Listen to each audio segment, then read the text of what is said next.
I'm John Riggin. I used to run with my legs. Now, I run with my mouth. We are watching another shift in the NFL.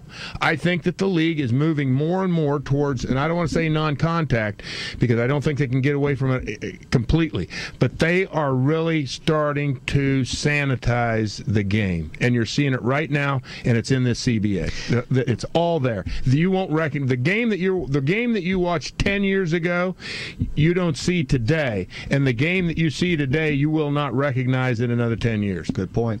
Padded Practices is where this takes us to. What's that? Padded practices. Teams can have 14 per regular season, including only 3 in the last 6 weeks of the season.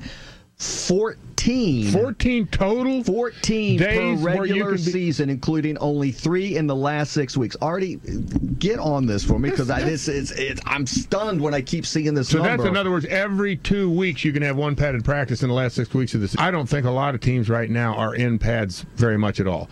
Yeah. And when you look at it, you have to see that they're not really... A lot of these teams aren't in pads even on Sunday when they're playing a game.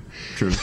About the only thing that they have that is what you would call protective gear, and I'm talking about, I'll bet you over 50% of the players, helmet and shoulder pads. Right. That's it. Nowadays, with better conditioned athletes, I think we all can admit to that because they work out year round. Yeah. They do a lot of strength training. They seem to have so many more issues than athletes of yore. And I don't know what I don't have an answer for it. And I'm going to tell you something. You go around, you ask everybody that's in the training facilities what the answers are and why it is like that. I don't think you find any answers.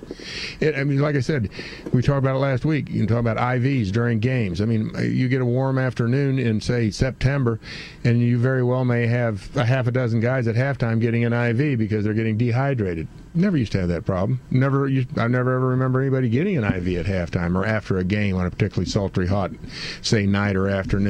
So whatever it is, I mean, the league sees the future, and that's the boys up there on at 280 Park Avenue, and they realize that that this is going to become based on what football and what it was and how it's developed and evolved through the years, that they know that they're going to have to, I would guess, put more prophylactics in the system to basically prevent basically we're looking at long-term health care, that they're starting to decide that the game is too dangerous without coming out and saying that. And that's what you're seeing right here, is they're starting to soften the edges of the game.